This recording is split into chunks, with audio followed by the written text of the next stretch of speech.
Antes de continuar, quiero hacer una corrección en el ejercicio anterior, lo cual nos permitirá, gracias a esta corrección, nos permitirá identificar de mejor forma el cómo definir al vector unitario de inducción magnética. Miren, en el ejercicio anterior yo tenía tanto positivo como positivo.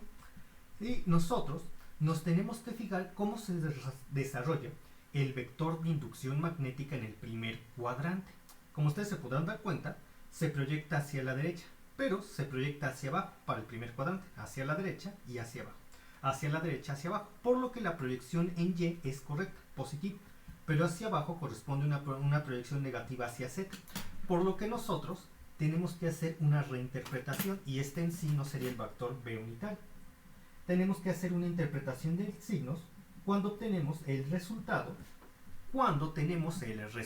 de la derivada con respecto a θ del vector B minúsculo. En este caso el vector B unitario será igual al seno de θ por J vector unitario. Esta parte se queda igual porque en efecto iría hacia el vector de inducción magnética, se dirige en dirección de Y positivo.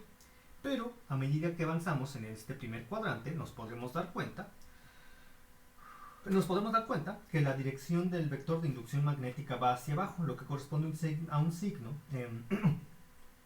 signo negativo para la proyección en K o a lo largo del eje Z. Entonces tendríamos menos el coseno de θ por K vector unitario, y lo que hace que tengamos que corregir también el signo aquí en esta posición por menos.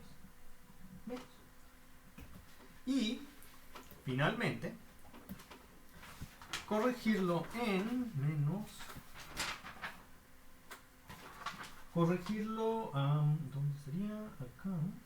Acá, en el producto, cuando llevamos a cabo el producto cruz, que sería, en este caso es menos el coseno de, en este caso sería menos del ejercicio anterior, aquí sería menos el coseno, este de acá, menos, lo cual me daría que aquí tengamos un más, sí, en efecto aquí tenemos un más, lo cual nos haría tener aquí un más, y aquí tendríamos entonces un más, y aquí tendríamos un, y aquí en el resultado final del ejercicio anterior tenemos que hacer más, y esa sería toda la corrección. Fue fácil de resolver debido a que solamente tuvimos que definir la dirección de manera correcta para la proyección en J vector unitario, lo cual en K vector unitario para el vector de inducción magnética, lo cual se refleja en el resultado final para la proyección en J vector unitario con ese cambio de signo, y sería toda la corrección del ejercicio anterior. Entonces continuamos con este ejercicio, y por ejemplo aquí en nuestro nuevo ejercicio no tenemos que hacer ningún cambio. ¿Por qué? Porque miren cómo nos quedó después del vector, después de haber aplicado la derivada con respecto a θ de B minúscula vector unitario. Si se dan cuenta, el vector de inducción magnética para el primer cuadrante, que es como definimos las direcciones para nuestro vector unitario, que nos ayuda a definir el vector de inducción magnética, iría en dicho primer cuadrante, que está ubicado en este punto, y dirían, pero el primer cuadrante va aquí, pero tomen en cuenta que ahora el eje X positivo lo estamos manejando en la dirección de la izquierda, de tal forma que tendríamos primero, segundo, tercer y cuarto cuadrante. Entonces, en el primer cuadrante, el vector de inducción magnética va hacia acá, va hacia acá. y entonces iría en la dirección en la que X crece, X positivo, y va hacia abajo. Miren, aquí tenemos que hacer una corrección también aquí, porque va hacia abajo. Se dan cuenta, en dicho primer cuadrante va hacia la izquierda y va hacia abajo en dirección Z negativo, con lo que en sí este vector no correspondería al vector unitario del campo de la inducción magnética, pero nos ayuda a definirlo, porque el vector unitario del vector de inducción magnética sería igual al seno de θ por I vector unitario. Esta parte queda igual, dado que en efecto el vector de inducción magnética se dirija hacia la dirección en la cual X es positivo, más seno de θ por I vector unitario. Recuerden, aquellos vectores relacionados con I vector unitario están asociados con la proyección en X, que en este caso para el primer cuadrante es positivo, porque va en la dirección en la que X crece. Y el cambio vendría aquí. Aquí consideramos un menos coseno de teta por k vector unitario. Es decir, nosotros vamos a recurrir a cómo se proyectan las líneas de inducción magnética en el primer cuadrante para definir los signos que vamos a definir en la expresión del vector B unitario para que efectivamente nos permita describir, nos permita definir adecuadamente el vector unitario de la inducción de campo magnético. Entonces aquí yo pasaría a tener menos, lo cual me haría cambiar aquí a un menos.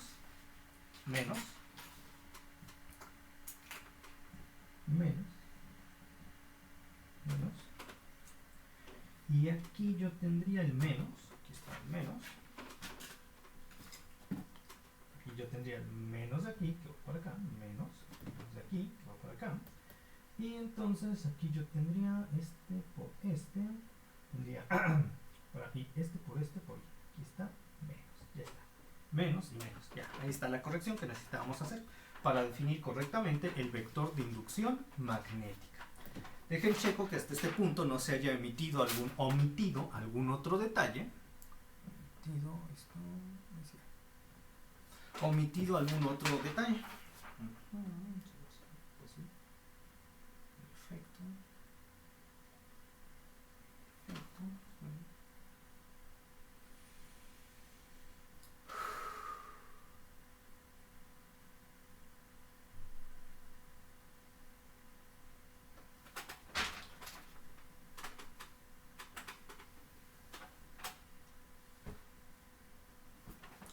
No se ha omitido algún otro detalle, puedo continuar.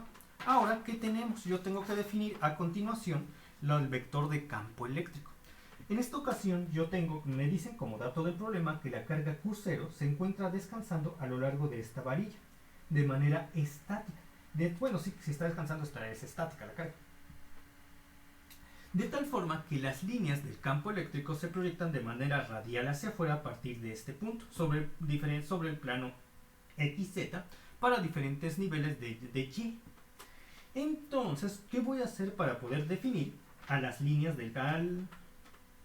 al vector de campo eléctrico? Yo voy a de nuevo utilizar la ley de Gauss del campo eléctrico. Acuérdense, ya ahí resolvimos un ejercicio como este. Entonces, la superficie gaussiana encerraría a la carga que existe sobre la varilla. En este caso me conviene que la superficie gaussiana sea un cilindro de un determinado largo, en lo cual no nos han especificado en el problema.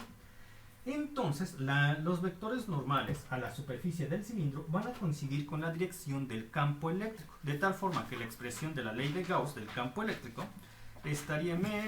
yo la definiría de la siguiente manera. Entonces, tenemos la integral de superficie por el vector de campo eléctrico, producto punto diferencial de superficie, por la carga interna, que en este caso es Q0, entre epsilon sub índice 0. Yo sé que esto lo puedo representar como la integral de superficie de la magnitud del campo eléctrico por el vector unitario del campo eléctrico por el vector normal a la superficie gaussiana por la diferencial de área. Yo sé que ambos vectores son iguales. Porque yo sé que ambos vectores son iguales porque los hemos definido de tal forma que el vector normal a la superficie gaussiana coincida con el vector unitario del campo eléctrico. Si son iguales, esto se reduce a un 1, de tal forma que la integral quedaría como la magnitud del campo eléctrico por la integral de superficie de la diferencial de área. Y yo tendría que esto es igual a la carga 0 entre epsilon subíndice 0. Y entonces el vector de campo eléctrico estaría multiplicando a la integral de superficie de la diferencial de área, que en este caso sería la expresión de superficie de un cilindro, que nosotros sabemos que es igual a 2pi por el radio de la superficie gaussiana por la longitud del cilindro que existe sobre el eje Y. En este caso lo vamos a definir la longitud del cilindro simplemente como Y. La magnitud no me la han definido en este problema, por eso solamente lo denoto como Y. Entonces y esto va a ser igual a la carga Q0 entre epsilon subíndice 0. De tal forma que la magnitud del campo eléctrico para este ejercicio sería igual a Q0 entre 2pi radio por Y por epsilon subíndice 0. Muy bien. Ahora nosotros podemos recordar que cuando nosotros vimos la ley de Gauss del campo, estuvimos viendo el tema ley de Gauss del campo eléctrico, pues definimos que tenemos aquí a una densidad lineal de carga, porque una carga existe a lo largo de determinada longitud de la varilla. La densidad lineal de carga la definimos como la carga en reposo Q0 entre la longitud de la varilla, que en este caso está denotada por la letra Y, como ya lo hemos aclarado. De tal manera, por lo tanto, que Q0 es igual a la densidad lineal de carga, que se suele denotar con la letra sigma minúscula, por Y.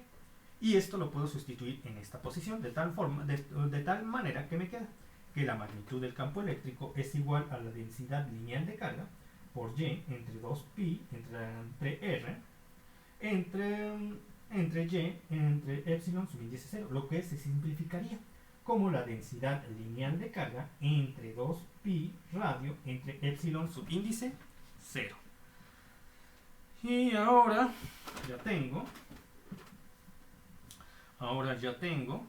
esto entre R, y yo puedo dejarlo definido esto como un vector. Tendría el vector de campo eléctrico es igual a la densidad lineal de carga entre 2πr por la permitividad eléctrica entre la permitividad eléctrica del aire o vacío, que es epsilon sub índice 0, por el vector unitario de las líneas del campo eléctrico.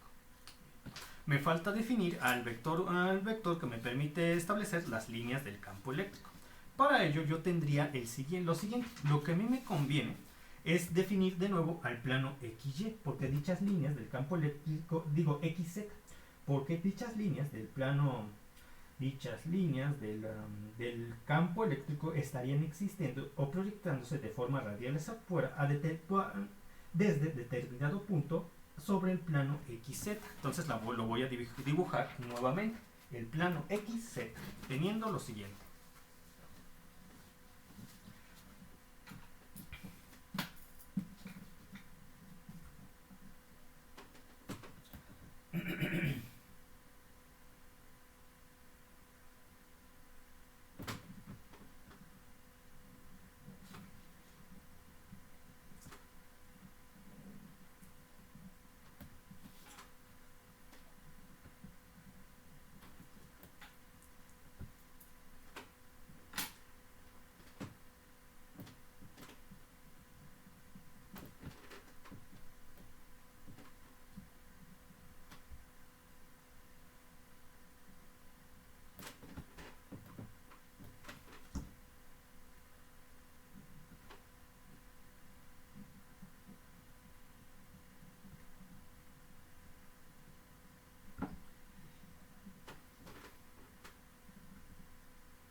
Entonces, si yo viera el plano tridimensional desde esta posición, consideren que yo soy este observador. Aquí estoy yo como observador. Yo veo el plano tridimensional desde esta posición, de tal forma que el plano bidimensional formado por el eje X, que va X positivo, que en este caso se ubicaría hacia la izquierda, y el eje Z positivo hacia arriba, se visualizarían de esta forma, donde se ha especificado como dato del problema, que el punto en donde la varilla, que está cargada con la carga Q0, la carga estática, atraviesa el plano XZ para diferentes valores de Y en la posición menos 3,5. Aquí está, menos 3,5. Ya lo especifico aquí. A partir de dicho punto, se estarían proyectando las líneas del campo eléctrico de manera radial hacia afuera en el plano bidimensional. ¿Qué tipo de vector unitario me permite definir tales líneas? Un vector unitario como el que les voy a definir a continuación. Sería E vector unitario es igual a ¿quién? Al coseno de teta. Pero en este caso, recuerden, no podemos ocupar a teta, dado que teta ya lo utilizamos para el producto cruz del vector velocidad por el vector de inducción magnética. Sino que voy a utilizar en este caso a alfa, que sería el ángulo que está midiendo a cada uno de los vectores unitarios desde una línea paralela al eje X en esta dirección. en esta dirección. ¿Y por qué yo estoy vendiéndolo de aquí a acá? Ustedes dirían, ay, pues lo está recorriendo desde el eje X negativo hacia el eje X Z positivo, lo cual no solemos hacer. No, recuerden que por simplicidad, para poder relacionar el plano tridimensional con el plano bidimensional, ahora yo estoy ubicando el eje X positivo en la izquierda y el eje X negativo en la derecha. Puede resultar un poco confuso eso, pero considero que es mejor hacerlo de esta forma para poder relacionar el plano tridimensional con el plano bidimensional. Entonces tendría que el ángulo alfa ahora va a medirse de aquí a acá, de aquí a acá, de aquí a acá, en este sentido que estoy siguiendo, que es el sentido positivo acorde como he establecido mi plano bidimensional, donde el eje X positivo corresponde a la parte de la izquierda, al semiplano de la izquierda, y mi eje Z positivo corresponde al semiplano de arriba. Entonces tendría este vector, el vector que me permite definir cómo se proyectan las líneas del campo eléctrico sobre el espacio bidimensional, es igual al coseno de alfa.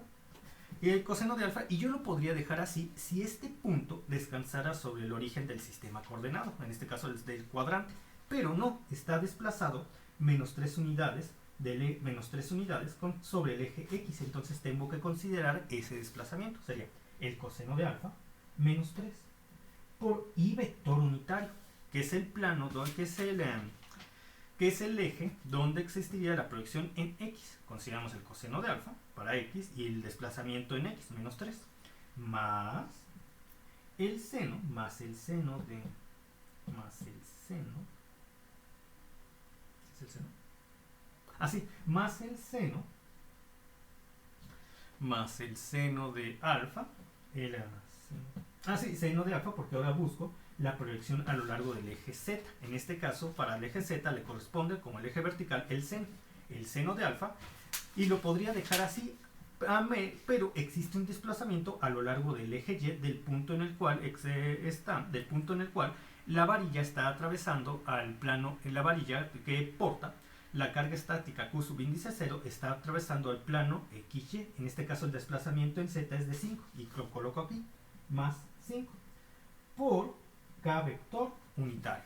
Y ya he definido mi vector que me permite a su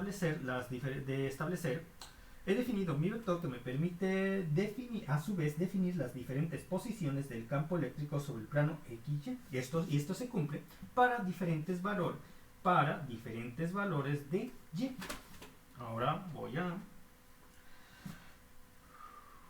Ahora sí voy a definir a la fuerza de Lorentz. La fuerza de Lorentz sería igual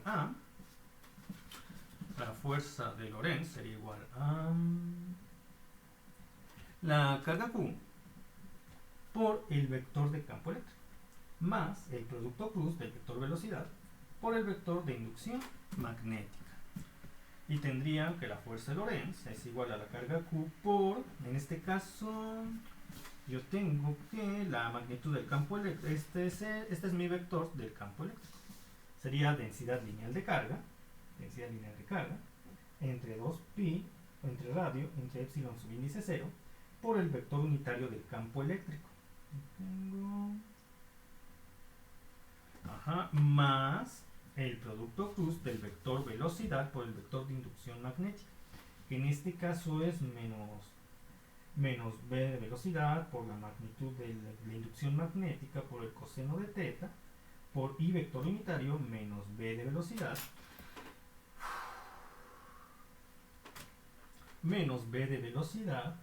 por la magnitud del vector de inducción magnética por el seno de teta por K vector unitario. Entonces yo tendría y todo esto por acá.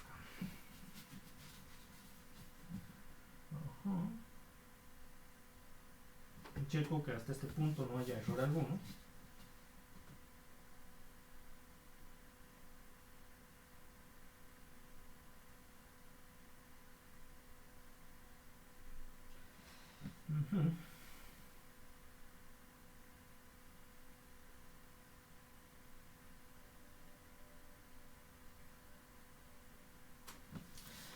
Checo que hasta este punto no haya error alguno, y ahora voy a sustituir el vector unitario del campo eléctrico en esta posición. el que acabo de definir aquí en esta posición. Lo voy a hacer. Tendría lo siguiente.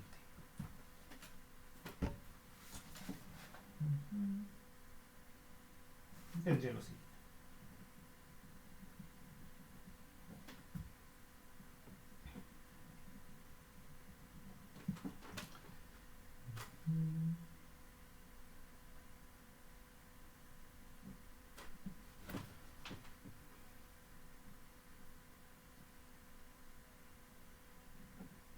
Vamos a ver qué factores están multiplicando a i vector unitario. Los factores que están multiplicando a i vector unitario son los factores que están multiplicando a i vector unitario es este de acá y este de acá.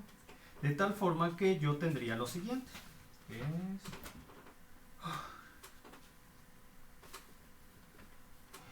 entonces es 2 pi entre r entre epsilon sub índice 0 por el coseno, pero voy a poner este paréntesis más para acá para que no se amontone.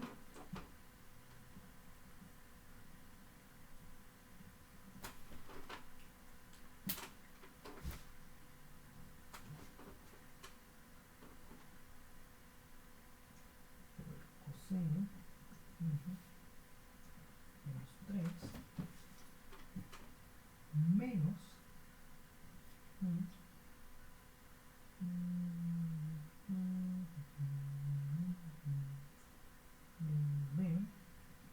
b por el coseno. Pues y todo esto multiplica a i vector unitario. Ahora yo tengo que considerar qué elementos están multiplicando a j vector unitario. A ver, creo que ninguno. A ver, i vector unitario, k vector unitario. Está bien. Y en el otro es i vector unitario y k vector unitario. I vector unitario, k vector unitario. Muy bien. Unitario, k vector unitario. Tendría el efecto más vector unitario. Entonces, este es k. Sí, no hay ningún elemento que esté multiplicando a j vector unitario. Entonces me paso directamente a k vector unitario. Es este elemento y este elemento. Por lo cual yo tendría, continúo aquí abajo porque ya no tengo espacio. Por lo cual yo tendría lo siguiente. Que es más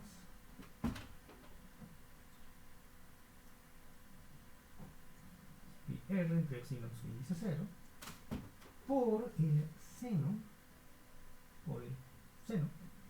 de alfa más 5 menos b del seno de teta, y todo esto por k vector unitario, y se cerraría el paréntesis.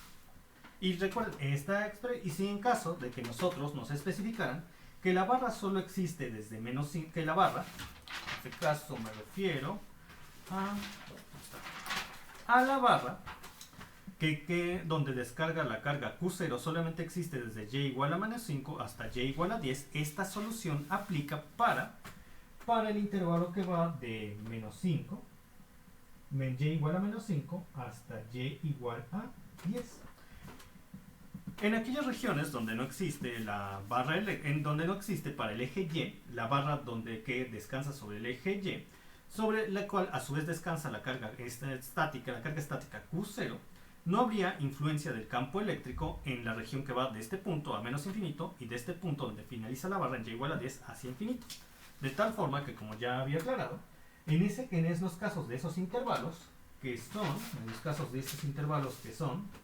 estarían de menos infinito a menos 5, que irían desde menos infinito hasta menos 5, y de menos 5 hasta infinito, solamente existiría la influencia de la fuerza magnética, que es igual a la carga por la velocidad de la partícula producto cruz de la inducción magnética. Ya.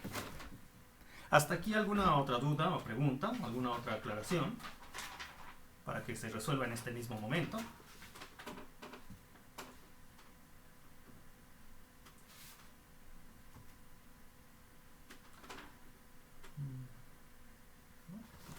Bueno, entonces ya por el momento los dejo descansar, que tengan buenas noches, ya es tarde, ya casi son las 10. Entonces descansan, estudien los videotutoriales que les he citado con más ejercicios de este tipo en el Google Classroom. Entonces me despido, que tengan buenas noches.